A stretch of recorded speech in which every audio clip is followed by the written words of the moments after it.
శాంతి. ఓం శాంతి. ఓం శాంతి. ఓం శాంతి. రతన్ మోహిని దాదీజీ ప్రారంభం నుండి తన యొక్క పూర్తి అనుభవాన్ని వివరిస్తూ ఉన్నారు.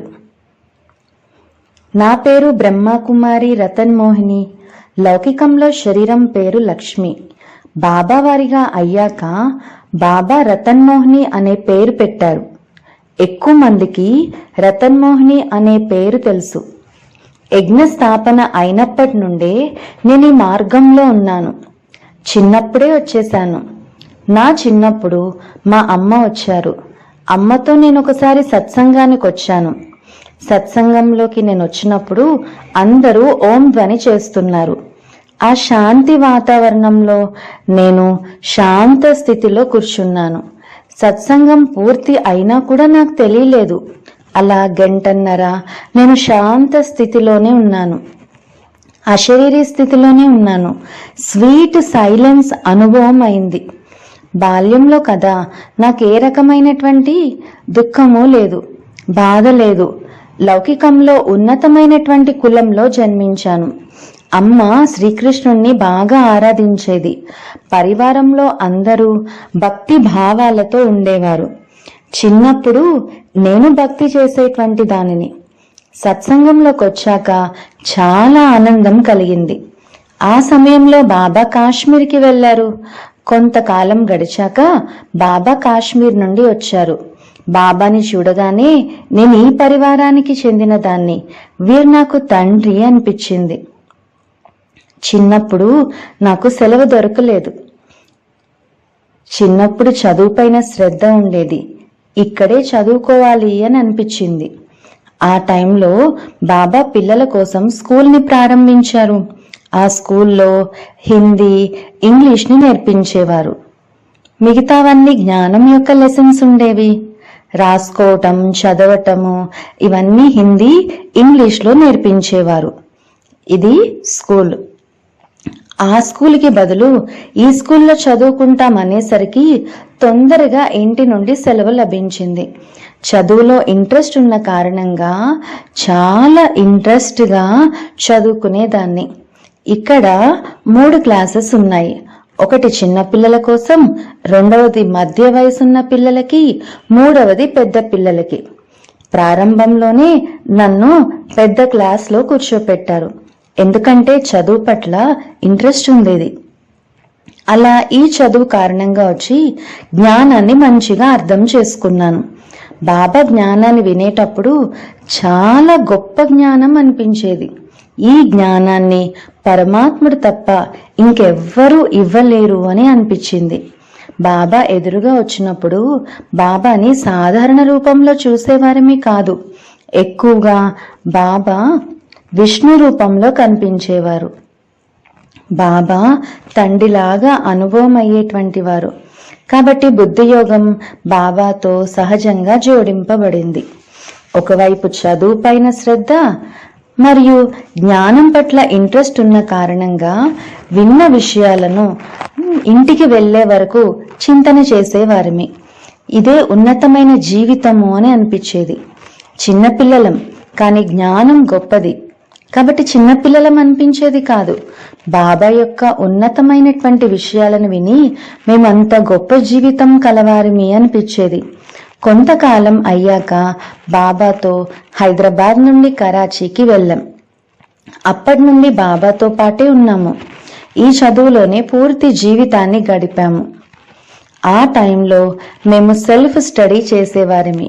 ఉదయం నుండి రాత్రి వరకు బాబా చెప్పిన దానిని శ్రద్ధగా రాసుకోవటం, చదవటం మరియు ఉదయాన్నే లేచి యోగం చేసేటువంటి వారిని. యోగం నాకు బాగా నచ్చేది. విన్నటువంటి వాటిని పరస్పరంలో డిస్కస్ చేసుకునేవారిమి. ఎవరొచ్చినా జ్ఞానం తప్ప ఇంకా ఏ మాటలు మా నోటి నుండి వచ్చేవి కాదు. చాలా ఈజీగా ప్రాపంచిక విషయాలతో బుద్ధియోగం తొలగిపోయింది. బాబాతో పాటు ఈ విశ్వ కళ్యాణ కార్యం కోసం మేము నిమిత్తంగా అయ్యాము అని అనిపించేది. కరాచీలో 14 సంవత్సరాలు తపస్సు చేశాము. యోగ బట్టీలు జరిగేవి.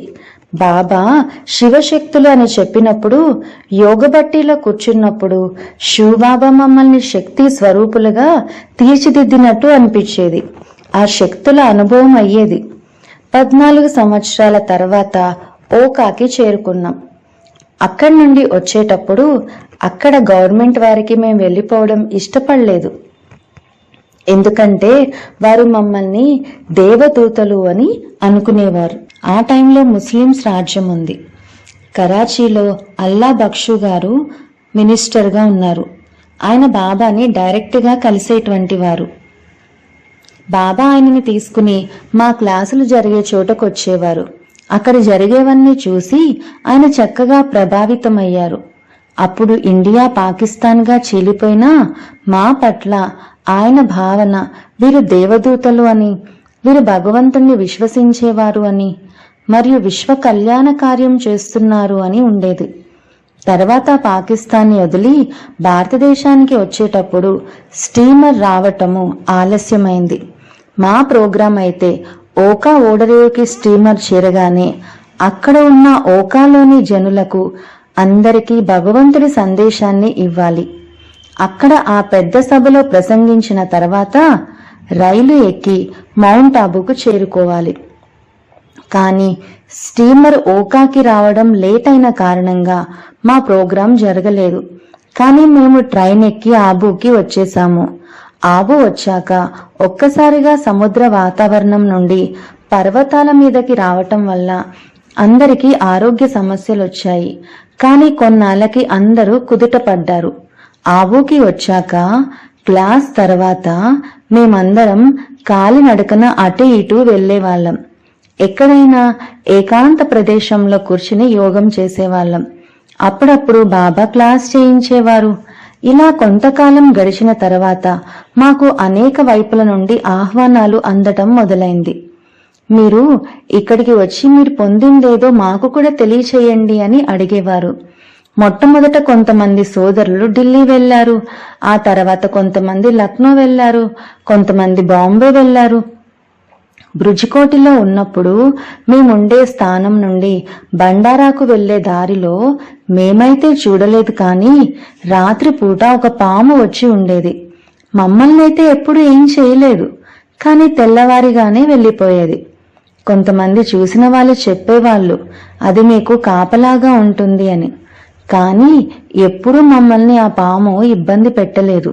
బ్రుజికోటిలో మేమున్న స్థానం వెనకాల చాలా పెద్ద అడవి ఉండేది.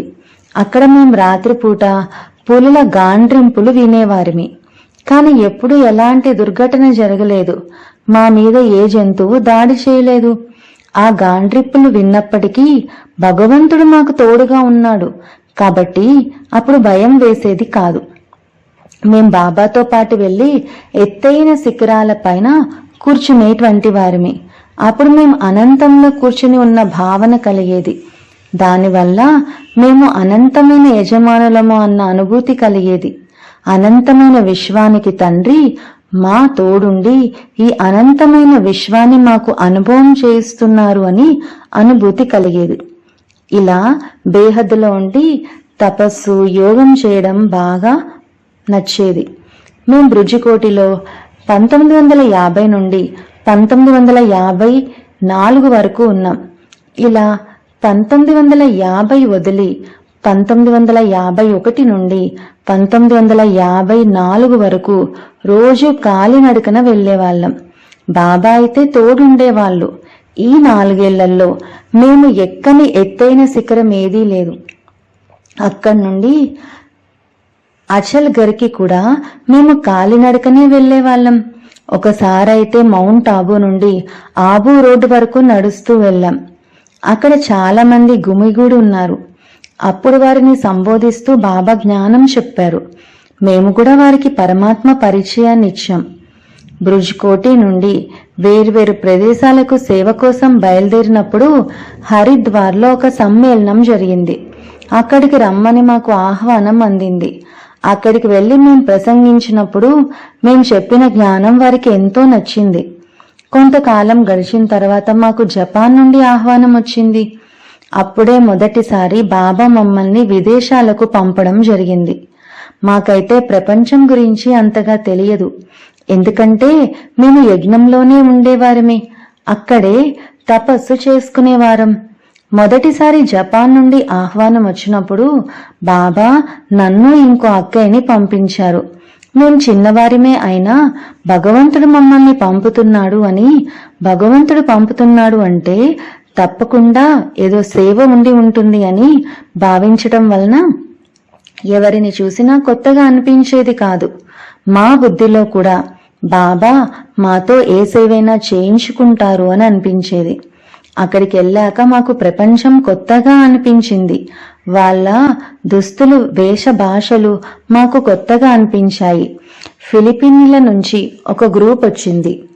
వారు కూడా ఆ విశ్వశాంతి సమ్మేళనానికి వచ్చారు. వాళ్ళ డ్రెస్సులు పూర్తిగా కొత్తగా ఉన్నాయి. స్త్రీలకి పురుషుల్లాంటి డ్రెస్సులు, పురుషులు స్త్రీల లాంటి దుస్తులు వేసుకుని ఉండేవారు. కానీ వారిని చూస్తే మాకు ఆశ్చర్యము కలగలేదు. ప్రపంచంలో రకరకాల మనుషులున్నారు. బాబా ఈ ప్లేస్కి పంపారంటే ఇక్కడ ఏ సేవ బాబా చేయించుకోవాలో అది చేయిస్తారు అనిపించింది. ఆ సంతోషంతో, నిశ్చయంతో ఉన్నాం. అక్కడ లాంగ్వేజ్ జపనీస్, కానీ కొందరికి ఇంగ్లీష్ వచ్చు. మేం వారికి ఇంగ్లీష్లోనే స్పీచ్ ఇచ్చాము. అక్కడ చాలా పెద్ద పెద్ద సంస్థల వారు వచ్చారు. అక్కడ చాలా పెద్ద పెద్ద సంస్థలున్నాయి. కాన్ఫరెన్స్ తర్వాత ఒక బుద్ధిజం సంస్థ నుండి ఆహ్వానం లభించింది. మేము వారికి కల్పవృక్షం గురించి చెప్పాము. ఈ చిత్రంలో అన్ని ధర్మాలు ఉండటం వలన ఇది వారికి బాగా నచ్చింది. 15 రోజుల వరకు వారి దగ్గరే ఉండి వాళ్ళకు అర్థం చేయించాము. వాళ్ళ సభలలో కూడా ప్రవచనాలు చేశాము. కొంత జపానీ భాష కూడా నేర్చుకున్నాం. వాళ్ళ భాషలో మొదట సంబోధించే వాళ్ళం, ఆ తర్వాత ఇంగ్లీష్లో చెప్పేవాళ్ళం. సుమారుగా 1 సంవత్సరం వరకు సేవలలో ఉండిపోయాం. 4 నెలలు జపాన్లో, 3 నెలలు హాంకాంగ్లో, 3 నెలలు సింగపూర్లో, 1 నెల పెనాంగ్లో ఉన్నాం.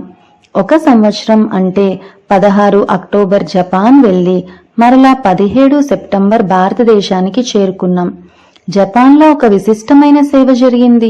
వారు మన పెద్ద పెద్ద చిత్రాలు చూసినప్పుడు ఒక బుద్ధిజం సంస్థ వారు మన కల్పవృక్షం మరియు సృష్టి చక్రం యొక్క చిత్రాలు పెద్ద పెద్దవి ప్రింట్ చేసి ఇచ్చారు.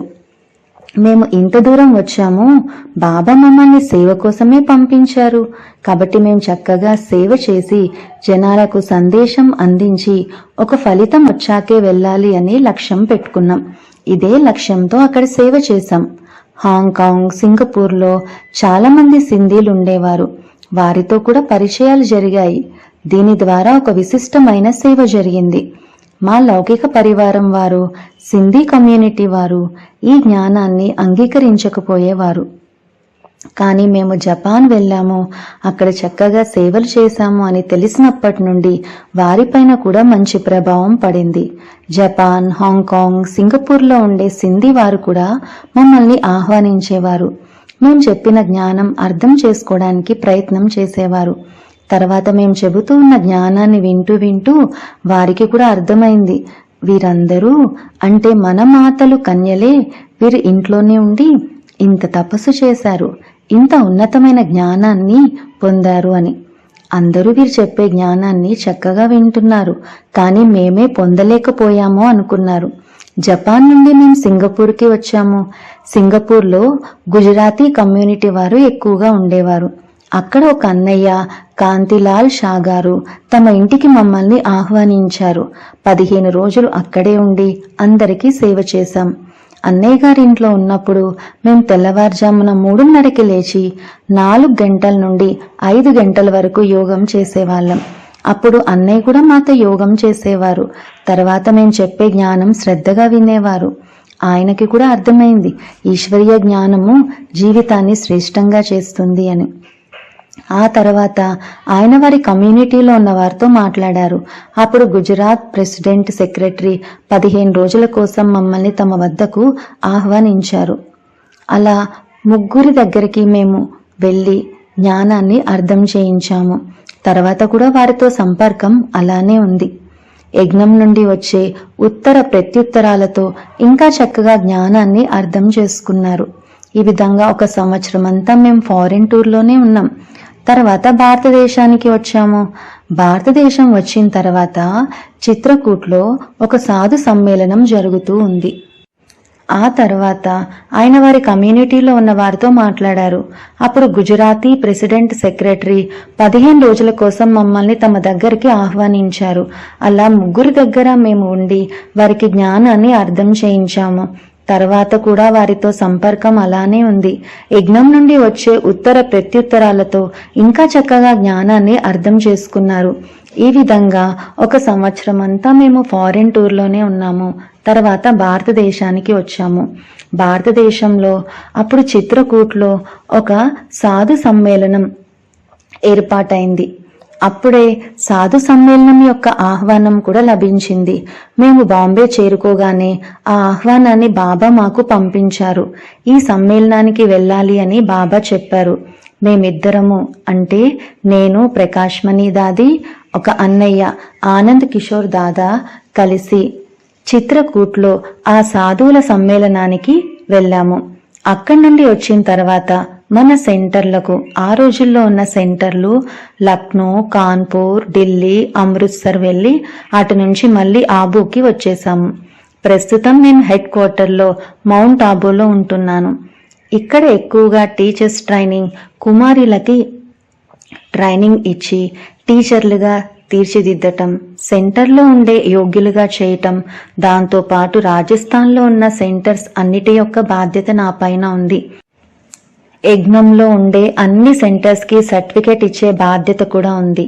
టీచర్స్ ఎవరైతే సెంటర్లలో ఉంటారో వారికి సంబంధించినటువంటి అన్ని డాక్యుమెంట్స్ ఇక్కడే ఉంటాయి. వాటిని చూసుకోవాల్సి ఉంది. ఇక్కడికి వచ్చే సోదరులకు క్లాసులు కూడా చేయిస్తాను. 1971లో విదేశాలకు ఒక గ్రూపు సేవ కోసం వెళ్లారు. లండన్, అమెరికా, హాంకాంగ్, సింగపూర్లలో సేవలు చేశారు. అప్పుడు లండన్లో సెంటర్ ఏర్పడింది. 1972లో నేను కూడా లండన్కి వెళ్ళాను. అక్కడికి వెళ్ళే అవకాశం నాకు లభించింది. 1972 జూన్ నుండి 1974 జనవరి వరకు కొత్తగా ఏర్పడిన సెంటర్లలో వారికి విధి విధానాలు అర్థం చేయించడానికి నేను అక్కడున్నాను. అక్కడ మొదట్లో ఎక్కువ మంది వచ్చేవారు కాదు. అక్కడ ఒక ఎగ్జిబిషన్ 1974లో పెట్టాం. దాని తర్వాత నెమ్మదిగా జనాలు పెరిగారు. ఈరోజు 50 దేశాలలో మన సెంటర్లున్నాయి. అక్కడి నుండి విదేశీ అన్నయ్యలు, అక్కయ్యలు రిఫ్రెష్ అవ్వటం కోసం, రిఫ్రెష్ కోర్సులు చేయటం కోసం ఇక్కడికి వస్తూ ఉంటారు. విదేశీలకు ఇక్కడ యోగం బాగా నచ్చుతుంది. యోగం ద్వారా మనసు శాంతిగా ఉంటుంది. వాళ్ళ మనసులలో ఎక్కువ అలజడులు ఉంటాయి. ఆ అలజడి సమాప్తమై వారికి శాంతి అనుభవం కలిగినప్పుడు వారి జీవితాలలో కూడా చాలా పరివర్తన వస్తుంది. వాస్తవానికి పవిత్రత అంటే ఏంటి? దివ్యత అని దేనిని అంటారు? జీవితంలో దైవీ గుణాలు ఎలా ధారణ చేయాలి? జీవితాన్ని శ్రేష్టంగా ఎలా చేసుకోవాలి? సంఘర్షణలు లేని జీవితం ఎలా? ఇలాంటి జ్ఞానం విని సెల్ఫ్ రియలైజేషన్ చేసుకుంటారు. ఆత్మ ఎలా ఉంటుంది? పరమాత్మతో ఎలా జోడించాలి బుద్ధి యోగాన్ని? ఇవన్నీ విని యోగం చేసినప్పుడు మనసు ఏకాగ్రం అయిపోతుంది. ఈ విషయం వారికి బాగా నచ్చుతుంది. అందుకే విదేశాల నుండి ఇక్కడికి వచ్చి రిఫ్రెష్ కోర్సులు చేసి రిఫ్రెష్ అవుతారు. మనిషి జీవితంలో విలువలు ఉండాలి అంటే దైవీ గుణాలు ఉండాలి. పరస్పరం గౌరవం ఉన్న జీవితం శ్రేష్టంగా ఉంటుంది. ఒకవేళ ఇతరుల కోసం శుభభావనలు చేస్తూ ఉంటే మన కోసం కూడా ఇతరులు శుభభావనతో ఉంటారు. దీని ద్వారా పరస్పర స్నేహం కలుగుతుంది. స్నేహం ఉంటే ఐక్యత ఉంటుంది. ఈ ఐక్యతతో అందరికీ సుఖశాంతులు కలుగుతాయి. పరస్పరం ఎలాంటి విభేదాలు ఉండవు. పరస్పరం భేదాభిప్రాయాలుంటే మనసు కూడా అలజడిగా ఉంటుంది. కాబట్టి విలువలు, వీటిని మేము దైవీ గుణాలంటాం. అవి జీవితంలో ధారణ చేస్తే జీవితం గొప్పగా ఉంటుంది. భారతదేశంలో దేవతలను బాగా విశ్వసిస్తారు. వారి జీవితంలో ఉన్న దివ్యతను మనం కూడా ధారణ చేయాలి. వాస్తవానికి భారతదేశ ప్రాచీన యోగం ఏదైతే ఉందో కల్పపూర్వం పరమాత్ముడు నేర్పించారు. ఆ యోగాన్ని నేర్చుకుని మనం మన జీవితాన్ని పవిత్రంగా దివ్యంగా చేసుకోవాలి. కాబట్టి భగవాన్ వాచ ఉంది, పవిత్రంగా అవ్వండి, యోగిగా అవ్వండి అని. అచ్చా, ఓం శాంతి.